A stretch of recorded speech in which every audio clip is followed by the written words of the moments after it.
الدراما دانس بالعراق بنكهة خاصة. ليش؟ لأن تناول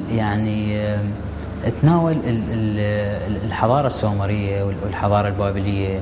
اكو يعني من خلال التماثيل والصور اللي وصلت لنا بها مجموعة حركات كانت تمارس بالطقوس الدينية اللي كانوا يمارسوها سابقا، فاستفادينا من هاي الحركات ووظفناها، فطلعت يعني الدراما دانس بالعراق يحمل خصوصية.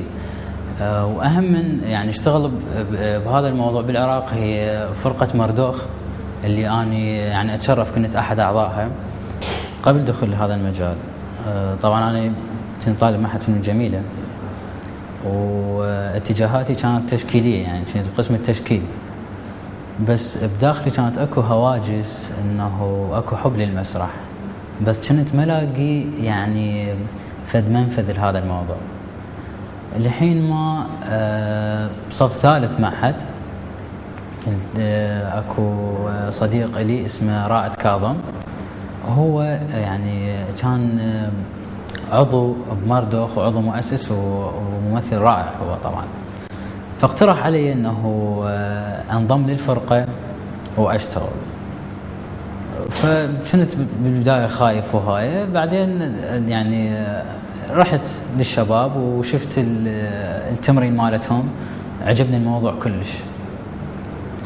دخلت ويا الشباب فرقة مردوخ، بدينا يعني تمارين مكثفة على كان عمل نار من السماء.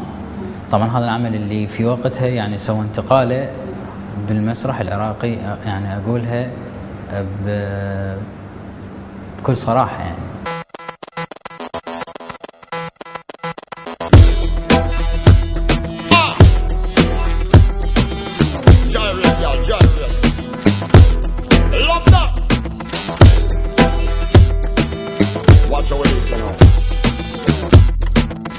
اجوا مجموعة من الشباب دخلوا الورشة، وكان يعني اكو تفاوت بالمستوى وبالالتزام وبالحب وبالجدية.